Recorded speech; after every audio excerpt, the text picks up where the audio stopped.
Hi guys, welcome back again guys sa aking YouTube channel at panibago pong video. At pasensya na po guys, matagal pa ako naka-upload sa mga panibago kong video kasi lagi busy sa trabaho, parang pagod na, hindi na ako makagawa ng video. Pasensya na po.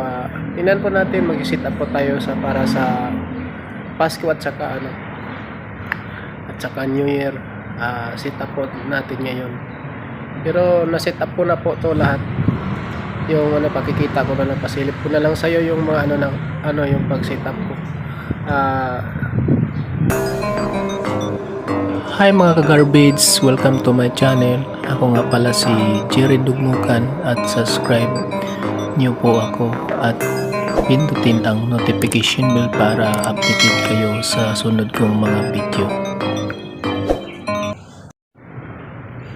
Hi guys, sisilipin po natin muna yung bago ba tayo mag-set up ng kasi ito kaka-set up ko na. So, ulitin lang natin para malaman niyo yung paano magkabit ng mga wire. Ito na po yung natin equip, processor, mga power amp, ampli natin, live category, tapos to Sonra P5S, ito concert na 5 auto. Ito na po yung simula po tayo dito. So, sa mixer Yamaha MG10 XU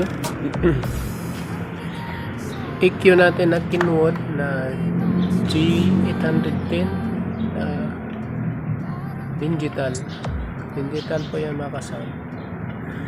At saka yung maximizer natin Sonic maximizer, power controller, MCE Broadway crossover. Silipin natin yung box natin dito sa ito po yung turbo box, dalawa po. Nakaload po niyan D50 na 1000 Live Pro. Bullet po natin dalawa, mid high. Tapos yung light po natin, yan lang. Sana may mag-sponsor sa akin. Kung mayroon, sana all. Dito naman sa natin, mag-set up na po tayo dito. Pero naka-set up na to mga ka-sound. Ito. Tanggalin natin to. Galing po tayo sa output ng mixer. Tapos ito. Kasi wala tayong kompleto na dapat ganyan sana.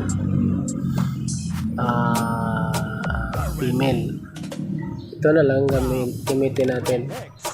Dito input po tayo dito.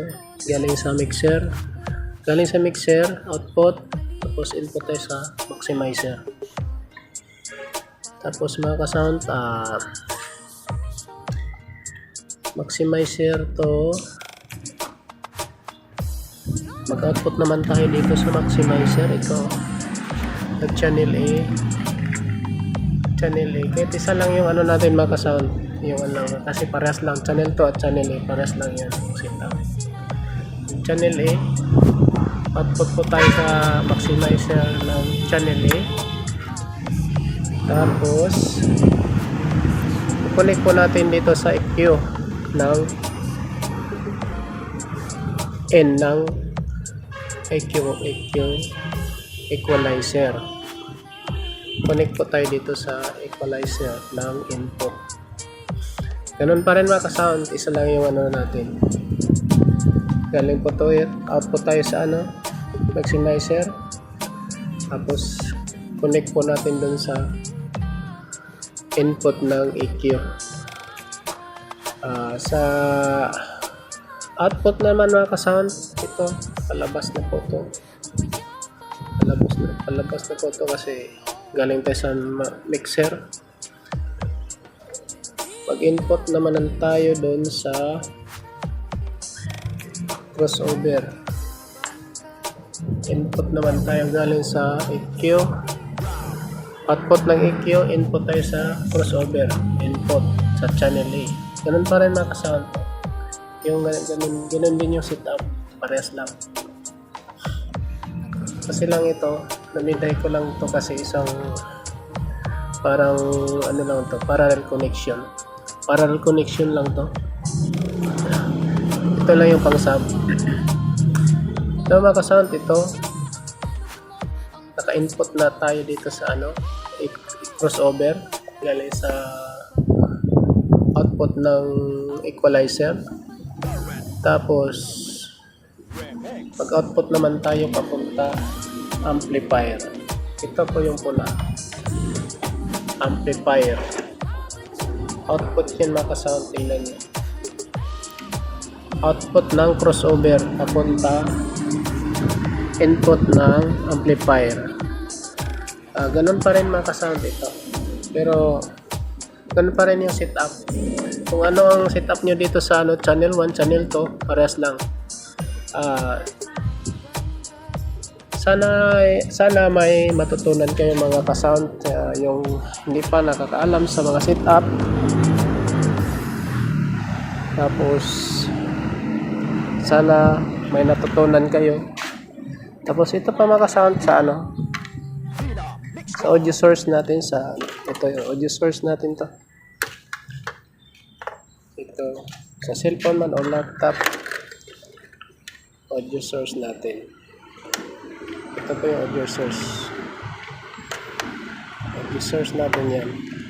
Cellphone or laptop po, doon po ikakabit. Salamat sa pagpanood sa aking channel. Kung sino man ang hindi pa nakapanood ng channel, subscribe nyo lang po at pindutin nyo ang notification bell para updated kayo sa sunod yung mga video. Marami pong salamat po.